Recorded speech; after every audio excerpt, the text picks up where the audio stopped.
CT, Dan Life, and Julian boy. We up right now, locking up your Saturday. Tell your bookie send my payment. Lot of opinions, but we only care about one statement. It's Boston Eddie Cappers, yeah. It's Boston Eddie Cappers, yeah. It's Boston Eddie Cappers, yeah. It's Boston Eddie Cappers, yeah. Boston Eddie Cappers, yeah. Boston Eddie Cappers, yeah. Welcome into the Boston Handicappers Monday opener. I'm Dan Lifshatz here with our host, my co-host, CT Bets, Chris Thurston. CT, what's going on? Partner, week 1 of NFL in the books, and week 2 of college in the books. And finally, well, I shouldn't say finally because there was only 1 week of college before, but it wasn't great for us. What an awesome weekend we just had. I'm feeling really good today and flying high, and we caught some breaks that thought we deserved. Yeah, absolutely, no doubt. And welcome in our guest, Julian Elow from DK Network. Jules, what's going on? Hey, guys. Good weekend. I enjoyed it. It was nice to have some success. Should we do it again, Jules? Let me ask you. Should we do it again? Yeah, we should try and do it again. Run it back. Run it back. All right, great. Well, let's speaking of running it back, let's recap this week because it was a very good one. NFL last week, 8-4 plus 4.02 units. We do have one pending play for tonight. College football, 6-4 plus 3.78 units, all tracked on the very fun and very trusty, the bet stamp, of course. So there you go. Everything in there. Great weekend. Let's do it again. And whatever. What's before we get to the game, CT? Yes, the Monday opener of the Boston Handicappers Network is brought to you by Viva Tequila Seltzer. With only 88 calories and 4.5% ABV, Viva Tequila Seltzer is the most refreshing seltzer out there. Clean, light, and dangerously drinkable. Made with real tequila and bold flavors like huckleberry and grapefruit, Viva pairs perfectly with a winning ticket and some football.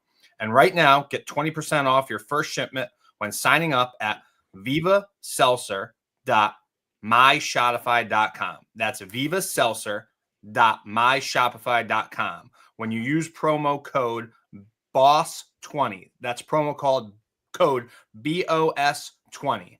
Viva, live long, live well, live it up. Viva. All right, there you go.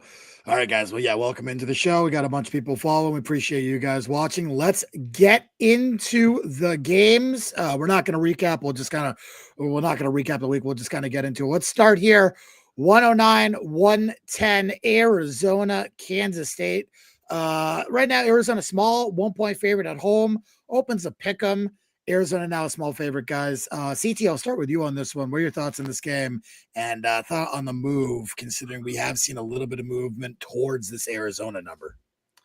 Yeah, I mean, it's wild, right? A lot of people had K-State as their Big 12 champion before the season started, and it's been a real disappointment.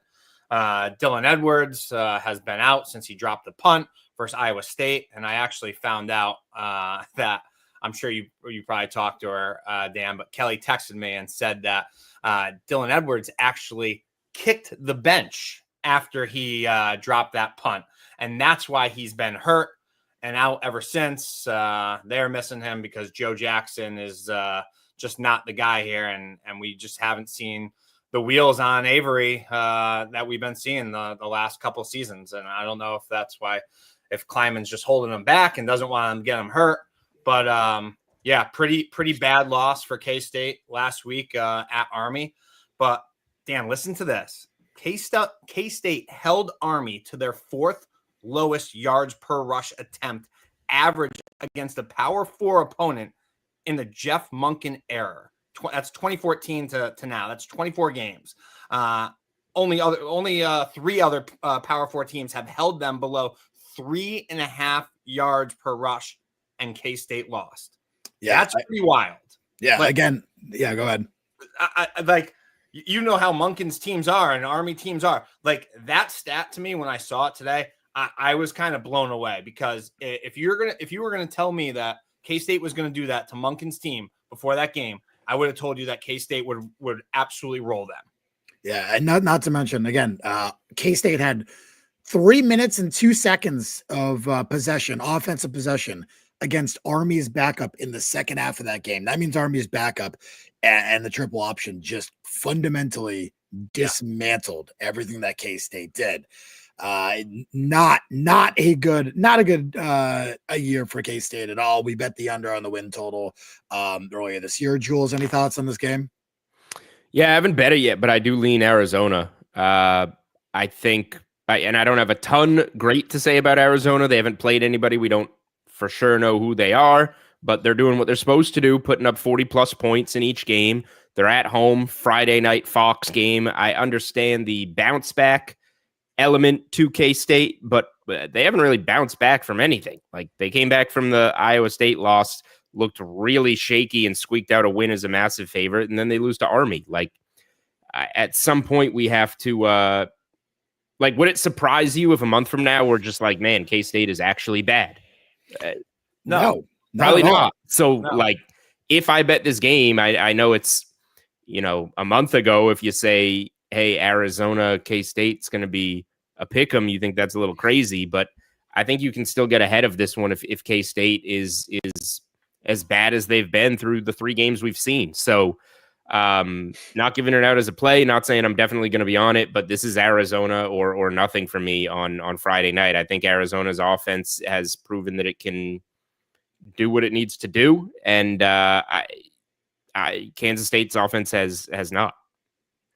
Dan, I mean, sorry, I didn't get to say my opinion. I apologize, but I really wanted to bet K-State this morning when I woke up, and when I saw the opener yesterday, I was like, wow, it's probably going to flip to Arizona as the fave, and I kind of agreed with the opener.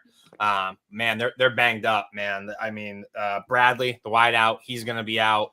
Edwards, Kleiman said he's probably not going to be a go. It's just hard for me to get there. But I wasn't high on Arizona to start the year, so I haven't done anything with it yet. I really wanted to bet the Wildcats, though.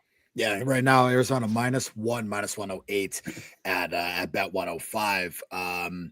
Yeah, look, my simple opinion on this, guys, is I can't bet the K-State number right now. I just can't do it. I know Avery Johnson has been obviously the best part of this team, but I think defensively there is really where my concern lies with them. They can't stop the pass, and they have really struggled against the run, which is where this Arizona team has thrived so far this year. And I think, again, that strong running game against the K-State defense, I am a little concerned there. Now, this is a good buy low spot. If you are still high on K-State and believe that they can make some sort of noise this year, this is a good spot to do that. I'm not going to be able to get there with them. And unfortunately, this is just not a game that I'm going to be able to bet there, guys, unfortunately. So, it is what it is. Let's move on to 123, 124, Clemson and Georgia Tech. This number is bounced all around. Open 53.5. All the way down to 4, came back to 4.5, now back to 4. I think maybe we're back to, no, we're actually down to Clemson -3.5 right now at bet 105, 3.5 -102. So again, Haynes King didn't play last week. So my guess is he's likely going to be a go for this week. That is, again, I have not seen any confirmation, but my guess is kind of everything they are holding King out for last week. It makes some sense. 100%. I was not at all overly impressed by what Georgia Tech did against Colorado. In fact, I think you can argue most of the time, I think you could argue probably about 75% of the time, Georgia Tech doesn't cover, and maybe a 40 to 45% range doesn't win that game. I was very, very unimpressed by what they did in that game. And I know what Clemson did last week, right? And it was a rough spot for them, obviously with the Georgia Tech game on deck. They were uninspiring. And it is that classic sandwich game. And I know it's early in the year, but that classic sandwich game between LSU and looking ahead to Georgia Tech, it is a very tough spot for some of these programs. Even Clemson now is kind of in that sort of spot now. And Man, I almost got there with Troy last week. I was very close. I missed the number I wanted, and so I never ended up betting it. But I think Clemson is better than the market that they're being given. Now, they sucked last week, and I do think they are marketably worse than what their preseason prediction was. That being said, like minus 3.5, I think this number is getting a little silly now. Just to be perfectly honest with you guys, like I think this number is minus 3.5, minus 102 is the current number here. I mean, that's a show play for me, guys. I'm sorry. I understand what Georgia Tech did. I made the game right around the opener. I made the game around 6, and I think the market is overreacting a bit to what has happened the last 2 weeks, and really not taking into consideration the fact that Clemson absolutely struggled versus LSU. I think it's a good SEC team. And then obviously last week, I think LSU kind of did the same thing with their opponent as well. It wasn't like they played any better. So I think this is a bit of an overreaction here, guys. And I do think a lot of Georgia Tech, seeing them versus Colorado, who's a marketably worse team versus LSU, I didn't think they played all that much better against Colorado. And man, I'm telling you right now, I think Clemson has a real chance to not blow this team out, but to give some maybe deliver a little bit of a reality check to this Georgia Tech team and what they've been the last couple of years. Jules, I'll start with you. Any thoughts on this one right now? Again, I'm giving you an official show play of Clemson minus 3.5, minus 102 at bet 105. Yeah, I mean, it's going to be Clemson or nothing for me. I was high on Clemson preseason. This line before we played any football was on the board, I believe, at DraftKings at 9.5. So that's kind of that's what you're talking about, Dan. You're not as high on Clemson as the preseason market. Okay, 9.5, but you think the correct market should be 6, and now we're well below. We're almost cutting that in half. Yep. So yeah, it's a buy low on Clemson. I just said I was passing on a buy low on K-State and might go the other way. So like, you got to pick your spots here. You're not just taking all the buy lows. You gotta go with what your eyes tell you. I made a hilarious bet last week late in the second quarter of Clemson minus 140 money line. Good job by me. I cashed that one. I was thinking about laying 33.5 with them, so I couldn't pass up minus 140 money line. I don't think that's funny at all, Jules. I was kicking myself when I didn't for not getting in there. Yeah, doing the same thing. I was looking at it like 185, 165, and I was like, and then I saw it tick down to 140. I was like, okay, I'm doing it. Yeah, I don't blame you. And like you guys, and I was the one that gave out the Georgia Tech minus 4 show play from us against Colorado. We cashed it, but it didn't look great. On the other side, I'm like, well, they did dominate the last 3 quarters of the game because they opened up the game with like 4 turnovers and still clawed their way back. If they don't turn the ball over against Clemson, they'll be right in it. But this Clemson defense can and should be really good and be the team that wins the turnover battle. Like, I don't know. I'm high on Clemson 2 weeks ago, so I'm probably not going to be able to pass up laying 3.5 at Georgia Tech, who I'm pretty meh on. Yeah, and again, and CT, before I get to you, just look at the Georgia Tech analytics against the run here, okay? So, while Clemson has been a terrible rushing team offensively, it's not like Georgia Tech has stopped the run. So, not to mention, again, look at the EPA per pass defensively. They have struggled, okay? This, regardless of how you feel about the Clemson offense early on, and they have sucked. I'm not here to defend them. Yeah. They will move the ball against this Georgia Tech defense. CT, go ahead. So I agree with everything that you guys said about Clemson, and I feel like I have to add in that, like, I think their offensive scheme just blows. Yeah. Like Dabo just really just hasn't adapted. Like, I think the offense is just so fucking blend, and they just teams know what's coming. Like, it doesn't help that Williams is been out, right? They're missing him. It's just it seems like it is getting a little ridiculous. I agree with you, Dan. Like, I made it more towards the opener as well, 6.5, 7. But again, it's like, what's wrong with Dabo's teams? To start the year, year in and year out. It's Clemson or nothing for me. But you gave it out as your show play, and let's stick with that for now. Okay. Yeah. So to me, I'll do that. I think this one does go to 3. So I will tell you right now, you guys can be patient on this one. I think so you'll probably see some 3s coming up in the next day or so, whatever. I think there's already some 3 minus 120 in market right now. So I'll give out the 3.5 minus 102. I'm going to be honest with you. I don't think this game is going to be particularly close. I don't think the number will ultimately matter here. Obviously, you want to get the best number. I will never ever tell you not to, which is why I'm telling you to be patient here. But I don't think it will be particularly close. I think this is potential to be a double-digit game. I know what the Georgia Tech offense has been. I understand what the Clemson defense has been. But again, I'll just go back to this. I watched this Clemson defense against the LSU offense. Yep. I think much more of the LSU offense, significantly more than I do of this Georgia Tech offense. And so it's not close. Yeah, Caveman putting in that South Point has a 3 minus 110 right now. So there you go. Yeah, and again, mentioned, this line moves. There it was 5 last night. There was a 6.5 there as well. I think wrong. I think just again, market sometimes overreacts to some of these struggling teams early on. People remember what they last saw, Dan, right? Always. And they remember that they last saw that Troy was kicking the shit out of them. And they're like, wow, they should have lost that game. Yeah, right. That's what they remember. So, Well, let's talk about another game in that note. Georgia and Tennessee. This one has bounced all over the place too, but man, another one that opened, relatively higher compared to where market is. And I think this one's going to hit 3 relatively soon as well. This opened 7 at circa 49.5. My number is even higher than Circa's, just to give people an idea.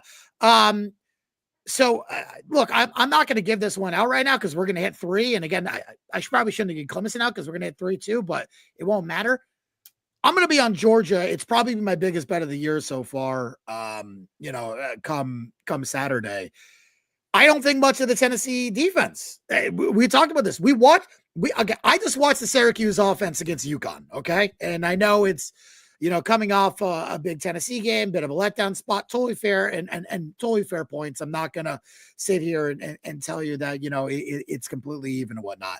That Syracuse offense is embarrassingly bad. I'm sorry. They're just not a good offense. And the Tennessee defense has looked awful. They're missing both their starting corners. One hasn't played yet this year. The other one's going to be out on Saturday. They have been horrendous against the rush so far. Just to get, share the EPA numbers right here, guys. Number 94 right now, basically have done nothing against the rush. I thought Georgia's offense.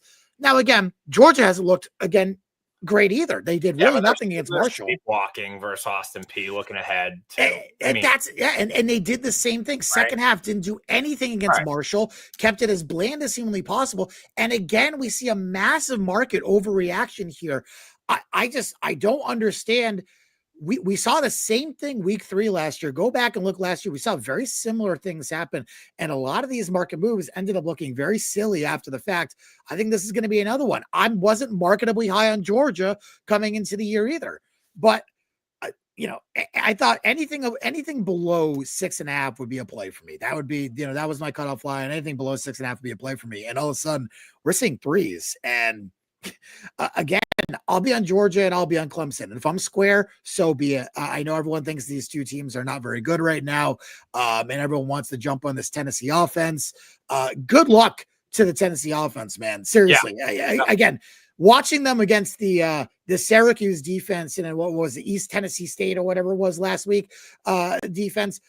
It's going to be a bit of a different matchup against the SEC Georgia defense, who I thought has looked mildly decent the first 2 weeks of the season. I know Austin P isn't exactly a big name, but did just have a pretty dominant week 1 performance against an FBS program. And then, again, not saying anything, not thinking the world of them or anything, but and now we're, I don't know, strongly downgrading Georgia based upon that performance. I just think a lot of overreaction this week. Very surprising about the numbers. Jules, any thoughts on this one? You are very high on Georgia so far. Yeah, love Georgia in this spot. Love them against Tennessee. They beat Tennessee at home by a couple touchdowns last year. Georgia's notorious, obviously, for their win streak at home. They can struggle on the road. They lost at Bama and Ole Miss last season with a really tough road schedule. But they also have a lot of big road wins, notably Texas last year was the biggest one, closing as a 5-point dog. Don't care at all about the early games. Kirby Smart goes out there and does nothing. He cares about what they're doing behind closed doors to get ready for a game like this. Whereas Tennessee's kind of been out to prove it. Like, hey, we're still here. We still have an offense, and they've played nobody in the process and scored all these points. Now you're going to run into the biggest of the baddest in the SEC defenses. So I think things are about to get much tougher for Tennessee offensively. And defensively, as you pointed out, Dan, the 2 starting corners for Tennessee are out.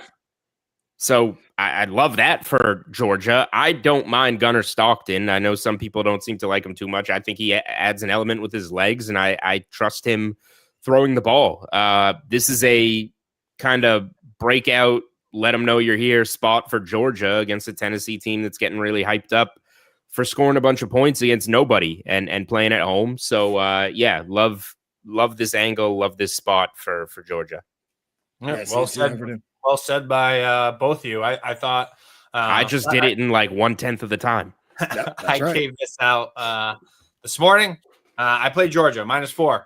Tweeted it out. They shoved it right in my face after that, and I went back for more. I'm going to go back for more again when it gets to 3. Don't care. This is where Kirby Smart kicks it into high gear, like Jules says. Doesn't give a shit about the first few games of the year. Once SEC conference play starts, that's when Kirby gives a shit. He doesn't give a shit that you see the score 28-6 versus Austin Peay. And I get it. It's Austin Peay and it's Marshall, but the defense is still giving up 13 points all season long. And Dan, something we haven't talked about. This is the biggest game of Joey Aguilar's career. Was just going to say that too. Like he hasn't played in a game remotely close to anything like this. Now it's the Saturday 3:30 Eastern game on CBS.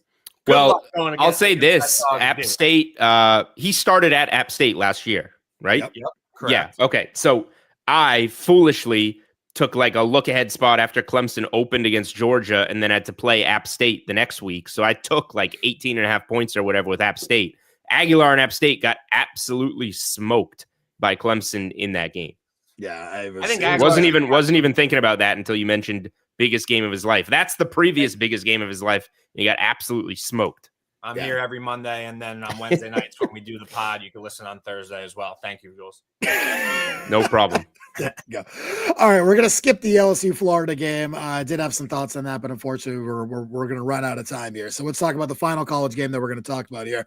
173-174, Notre Dame A&M. Open 6 up to Notre Dame -7.5. Guys, I'll say this. I did bet a little A&M here. Left tackle is in, which I think is a relatively big thing. Number is down to 7 -112 at bet 105 right now. There are some 7.5s in market. I think this number again gets too big. I thought A&M has been relatively impressive. I actually bet them to win the Natty after their week 1 performance. I've liked what I've seen of them so far. I don't know. I don't think that this is anything crazy, or I don't think that they've done anything crazy to warrant the massive move on this. And again, all I've seen from Notre Dame so far is that CJ Carr kind of sucks. And again, just an offense. Again, just take a look at the offense here. The EPA stats offensively, again, cannot stop that. Number 122 passing the football so far.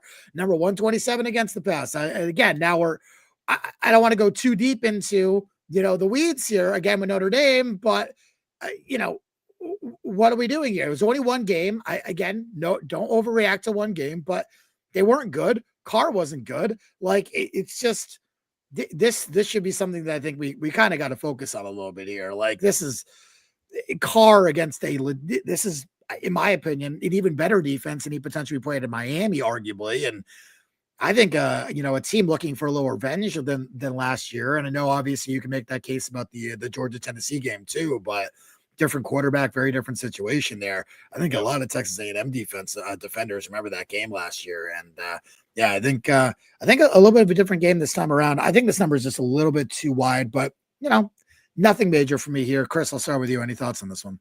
I made the game 7, Dan, and I think I haven't seen enough on CJ Carr yet.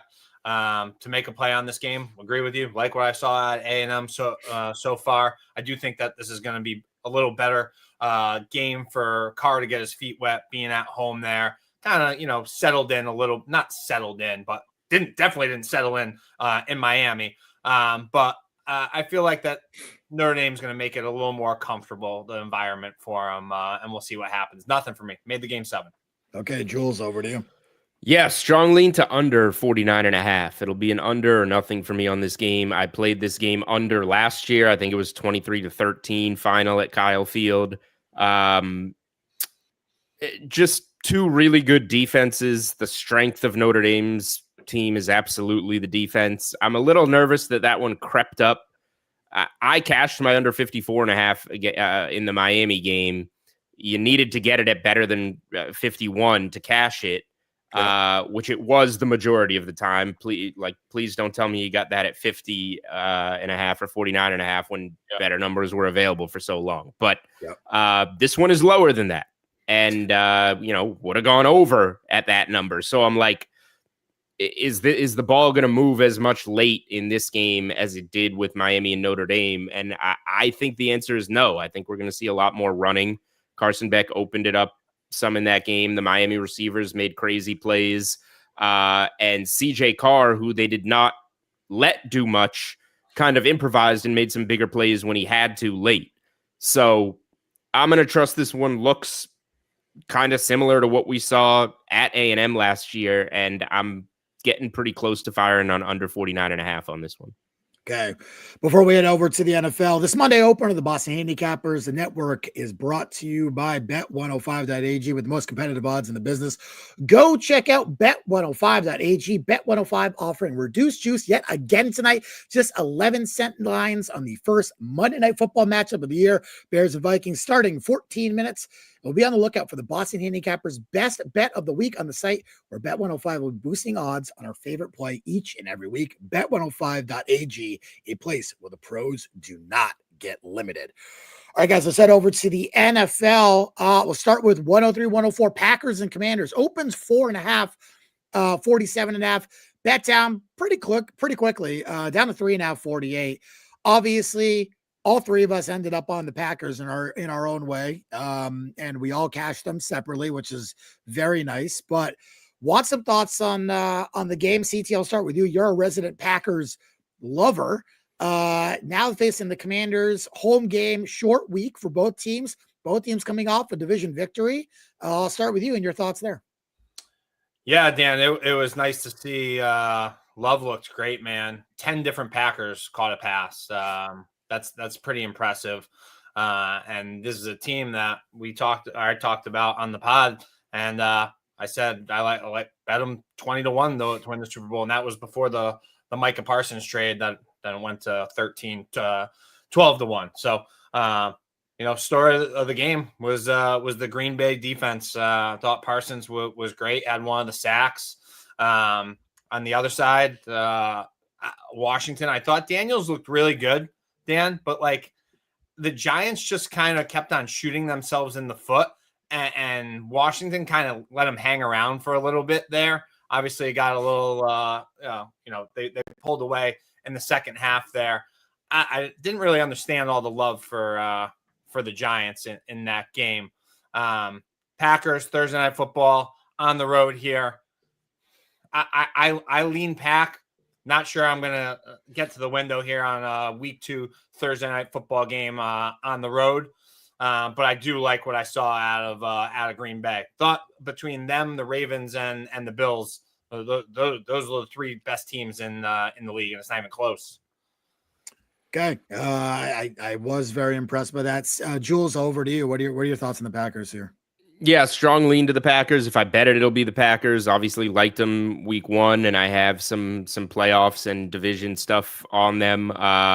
Really didn't like what I saw from the Lions, which is great because my first win total was under 10.5 on Detroit, and I think it was very noticeable that without those coordinators, huge step back when Dan Campbell has to be the decision guy and not the bite kneecaps guy when all the decisions are handled on both sides of the ball. So that kind of looked worse than I thought it was going to be, and I was an under better on Detroit. So how much of it was Detroit? Now we'll find out against a good Washington team. But again, yeah, Washington should have buried the Giants in that game. The Giants were a very sharp side and showed absolutely nothing. The offensive line was terrible, especially without Thomas. Russell Wilson looked like the washed Russell Wilson that he was last year.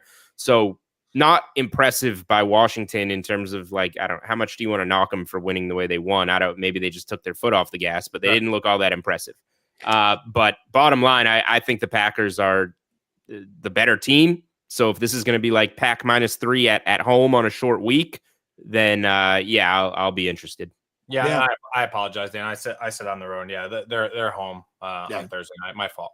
Yeah, no problem. I was going to say I lean Washington. I'd be against both of you guys. I think Green Bay, again, really good performance, divisional opponent. I think it's being a little bit overvalued. Again, remember the situation for Green Bay, facing basically a brain-dead head coach who has no coordinators, and they looked the part. I mean, the Lions could not do anything offensively at all. They wildly lacked creativity, and I do think the Lions might be way worse than we thought. So. I mean, we were all down on them, but they might be even like worse than how down we were on them. I think they're in some trouble this year.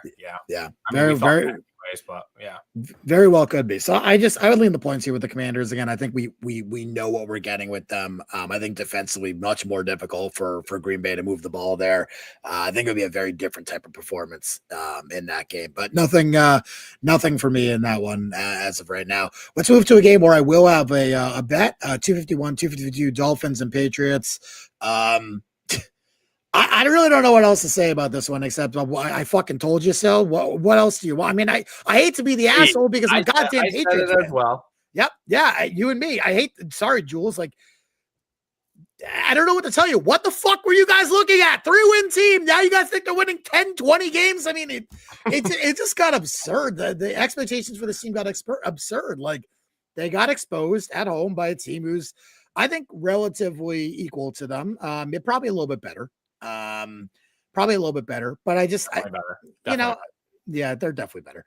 But I just, to be honest with you guys, like, I just don't think the Patriots are very good. And Josh McDaniels, again, just horrendous offensive play calling.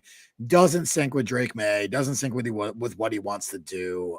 Very concerned about that. May missed high all game long. The best drive that they had a massive pass interference call that by no means is a pass interference and 99.9% of the time. Like, that was their best offensive drive of the day. Very concerned about this team moving forward. That being said, Miami was probably the worst performance of the week, in my opinion. Oh, yeah. I don't think 14 net yards, Bob. Yeah. 114. I really don't think that there's really a lot more that you can say about this. I think they're the worst team. They were the worst team in week 1. That being said, like, I expect that to be a massive overreaction. I think that, Indy was way better, especially offensively, Jules, than we expected. They were dynamic. Yeah. They moved the ball flawlessly. And while I do think New England will probably be able to move the ball much better on Miami, I think we're going to see kind of the same similar thing here. I think we're going to see an explosive Miami offense. And not that I think the Raiders are world beaters offensively, but I think you have a similar type offense in terms of what you can do in terms of explosive plays. You have 2 safeties who just aren't there right now. And I think a lot of issues, again, on the offensive line for the Patriots. I'm very concerned about this game. It's probably it's a close your eyes special, no doubt about it, but it'll be Miami or nothing for me in this one. I totally agree with you. It would be Miami or nothing in this one. Was very concerning what we saw from Tua yesterday. What do you have? Two or 3 picks? Awful. He was awful. 3 or 4 sacks, 114 net yards. It was pathetic. You're right. That was the worst performance of any team in the league yesterday.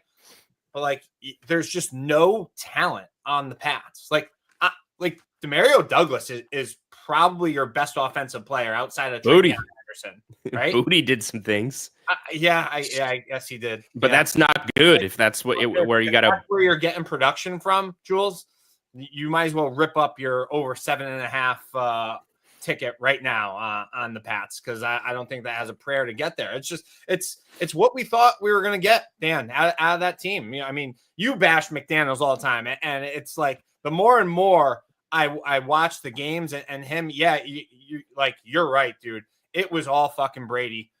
It's just ridiculous how everybody thought that, Vrabel's going to come in here and just fix a 3-win team with a second-year quarterback. And there's just no talent. I don't know how they move the ball. This is always a tough one for the Pats down in Florida. I don't care that Bill's gone. It's still going to be a tough one. It's Miami or nothing for me. Going to see what happens. I don't think we need to be in a rush to bet this one here. I don't think the number is going to move all that much. Jules? I'm probably farther away from betting the Dolphins than you guys are, but that's where, if you made me bet the game, I'm betting the Miami side. You would think you come home after a game like that and bounce back. Yeah. But I am concerned about Miami. Dan and I bet them about both sides. Right. Well, that's what I'm saying. I'm concerned about. It's not like my concern about Miami. I have the same concerns about the Patriots, so I might just not bet the game because there's plenty of other games. But Miami at home that's always been a tough spot for the Pats. What's the other thing I was going to say? Just on the Colts, that was somewhat real. Like, Daniel Jones was protected. When Daniel Jones is protected, he's played pretty well in his career, and he was.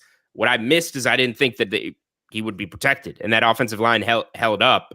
Tyler Warren certainly helped out and was very reliable and should work well with Jones. I'm not changing my opinion on the Colts and saying they're going to be good. I have them under 8 wins, so I really hope they're not. But that was a lot better than I expected them to be able to piece things together, and we'll see. We'll find out against Denver probably if that's just how bad Miami is, or if they're really putting something together there. Okay, I think India might be for real, Jules. I don't know. I think looking at it, I was like, that looked legitimate. If Jones plays like that. Okay. Seriously. Two more games here before we had the break. 265, 266 Steelers Seahawks. Opens 340, no change. We are seeing some money coming on Seattle right now. Number might come under 3. I'm Seattle or nothing here. Pittsburgh was wildly lucky, including, in fact, rated the number 1 team in terms of luck week number 1. I just don't believe that they're very good. Rodgers was awesome. Now let's see him do it against, in my opinion, arguably the number 1 defense in the NFL. I think they are going to struggle massively. Now, on the other side of that coin, Seattle had almost no explosive plays whatsoever. JSN was their only explosive player. Walker looked terrible.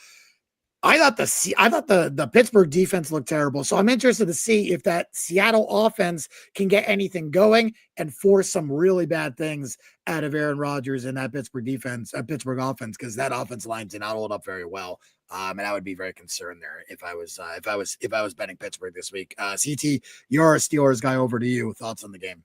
I agree with everything you said. I thought Rodgers was great. I thought the Steelers were really, really lucky to get that win. Defense got shredded, I thought, especially on the ground. And Dan, for our over 9.5 wins for the Niners, I thought we were very, very lucky to get that win yesterday. Like, very lucky. Didn't like Darnold. I think he kind of had the flu. Wasn't 100% there, and he still drove him down the field in the final couple minutes there before I think it was Bosa that strip sacked him. Like I was puckering you know what up, because I thought we were about to take it right up there and start 0-1. It would be Seattle or nothing for me, and I'm really, really close to getting to the window on Seattle and fading Rodgers this weekend. And by the way, look, you can see how bad they were offensively and defensively. They were they were not good either way, and they still almost won that game. I think they'll be better. All right, Jules, thoughts there? No side for me. If I do anything, we just had Aaron Rodgers revenge week. Now it's DK Metcalf revenge week. I would potentially look at DK Metcalf receiving yards in the game, but we got a ways to go before player props. Okay, we'll talk about that one on Wednesday. And then finally, 273, 274 Eagles and Chiefs. Eagles, a small 1-point favorite over Kansas City. I thought exactly. I didn't think Philly was all that impressive against Dallas. I gotta be truly honest with you. I really was not all that impressed with them. Good, not great performance. And man, I'm a little worried about Philly. That being said, Kansas City was exactly what I expected. Got dominated thoroughly in that game. Shouldn't have even been as close as it was. Just bad coaching. They really did them in. But the Chargers were the better of the two teams, in my opinion. No doubt about it. Jules, we'll start with you. Any thoughts on Eagles Chiefs? Yeah, like in theory, you're getting a week 2 matchup, rematch of the Super Bowl. It'd be great to back the loser at home, but there's no way I can do that. I don't like I didn't love what I saw from the Eagles either, who, by the way, just traded for Tank Bigsby from Jacksonville to add to their backfield. Yeah, after they got A.J. Dillon and they're talking up Will Shipley and they have Saquon, they add Tank Bigsby. That is interesting. Yeah. But now we're in this weird spot where Kansas City, the injuries are piling up, particularly at receiver, just in terms of who's available too with Rice. You're coming home from an international game where you lost in division, and yet somehow you still don't have the rest advantage because Philly played on Thursday at home. So this is Philly or pass for me, which goes against like narrative wise what I would love to do. But I don't really trust the Chiefs here, and it's kind of a tough spot with all the travel too. CT. I lean the other way, even with all the injuries. And I think that if Worthy doesn't get hurt on the Clyde with Kelsey, the first play of the game, I think that game's a little bit of a different story. Thought Mahomes was magnificent. The fourth down throw. I thought he was unbelievable and not working with much. I thought the Eagles were kind of a mess. Probably should have lost that game. Got a couple lucky breaks. CD drops 2 passes that he normally, catches all day. The last one, that was a tough catch. The third one there on the fourth down. But I thought the Eagles were very lucky to get that win. And Super Bowl rematch here at home. I think Spags will make adjustments on defense. I think Coach Fatso will make adjustments on offense. And it's Chiefs or nothing for me. And I know Bopper and I will probably end up getting there with KC. I will probably be on Philly. Wow. Okay. But honestly, if I was going to bet the game, it'd be Philly or nothing. I probably won't bet the game. To be honest, this might be nothing for me. Yeah, I think this is probably a no bet. I want to watch, sit back and watch, but. Yeah, I thought Kansas City was terrible in that game, Chris. I think they were very good offensively as per usual, but defensively was my concern. They looked like they looked terrible. Anyways, I thought Herbert looked really good. Yeah, but it was a little bit of both. Philly's defense was suspect, especially in the secondary. Also true. Maybe it's an over game then if we don't like Kansas City's defense, but we trust Mahomes still. All right. Well, we're running late. I hope everyone enjoys your Monday Night Football. Bears versus Vikings. We will catch you Thursday. Our podcast, our episode number 8, college football week 3, NFL week 2 will be out. And of course, Saturday, September 20th will be our live show in Stats in Boston. Come check us out. We'll be putting out a lot more information on our Twitter. And of course, if you ever had any questions, please feel free to DM us. We'll talk to you all next week. Good luck tonight, Monday Night Football. It is